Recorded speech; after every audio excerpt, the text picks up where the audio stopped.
వస్తుందా? రైట్ అమ్మా, ఒకరొకరు మాట్లాడండి, ఒకరొకరు మాట్లాడండి.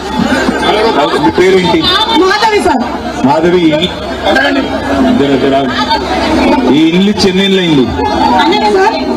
ఇల్లు చెన్నైలో 20 ఏళ్ళు అవుతుంది సార్. 20 ఏళ్ళు అయింది. ఇప్పుడు ఏంటి మెయింటెనెన్స్ లేక ఇల్లు కూలిపోతున్నాయా? లేక ఇల్లు కూలిపోతున్నాయి సార్. ఇక్కడ ఇంకోటి డబుల్ బెడ్రూమ్ పెట్టుకున్న వాళ్ళకు కూడా 9 ఇండ్లు వాళ్ళ ప్రభుత్వానికే కేటాయించడం జరిగింది.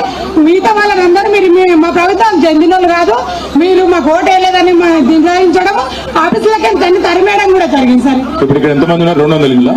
16 ఇండ్లు నివాసం. మీరు అనేది ఏమంటే ఇల్లు కూలిపోకుండా కాపాడాలి, కాపాడి ఇంకోటి కిరాయికున్న 15 సంవత్సరాలు అవుతుంది సార్. ఆడబిడ్డలు నివాసించి వాళ్ళకు ఒక డబుల్ బెడ్ ఇండ్లు కేటాయించారు. మనం ఇంత ముందుకు ఇస్తుంటేనే సార్, మనమే ఆ డబుల్ బెడ్రూమ్ ఇస్తుంటేనే మన పదవి నుంచి మనకు విత్డ్రా అయిపోయింది.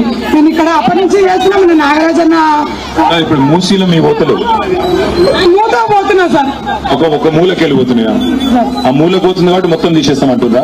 మొత్తం మొన్న మమ్మల్ని గండిపేట వాళ్ళు రావడం జరిగింది. నేను 15 సంవత్సరాల నుంచి దీక్ష చేస్తున్నా. అక్కడ రావడంతో ఏమన్నారంటే, మీరు ఇక్కడికి వెళ్ళిపోండి, 2 సంవత్సరాలు అయినా కానీ మళ్ళీ కట్టిస్తామని చెప్తే, గ్యారంటీ అండి మీరు మరి కలెక్టర్ లెటర్ ఇస్తారా, ఎట్లా మాకు అప్పటి వరకు వేరే ఇల్లు కేటాయిస్తారా అంటానంటే, మేము ఏమే కేటాయించామో మీరు కిరాయికి వెళ్ళిపోండి. కాలనీ పేరేంది?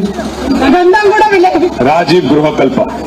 ఒక పని చేద్దాం, ఒక నిమిషం, ఒక మాట. ఇవాళ వచ్చింది ఎందుకంటే మూసీ ప్రాజెక్టు పేరు మీద మొత్తం తీరంలో ఉండే 1,50,000 ఇల్లు తీసేసే ప్రయత్నం చేస్తుంది గవర్నమెంట్. దాన్ని ఆ పనికి ఇవాళ వచ్చినాము.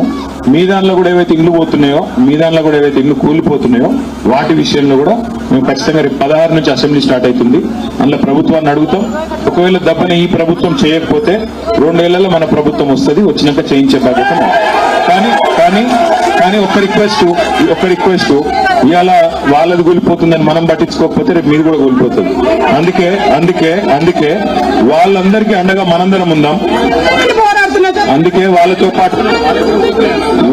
పాటు నడుద్దాం. మీ ఇల్లు పోతున్నాయి, వాళ్ళ ఇల్లు ఒక నిమిషం. ఇంతమంది మాట్లాడితే అర్థం కాదు. నా మాటినండి. ఆ అమ్మాయి చెప్పిందే కదా, ఇప్పుడు విఘ్నేశ్వర కాలనీ గురించి వాళ్ళు చెప్తా ఉన్నారు.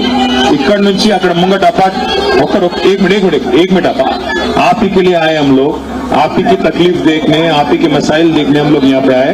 आगे जाके बात करेंगे, सब साथ चलेंगे, चल के वहां जाके बात करेंगे. जर्रा सबर से काम लो. ओपिक तो ఉన్నాడు ముందుకు నడుద్దాం. Thank you.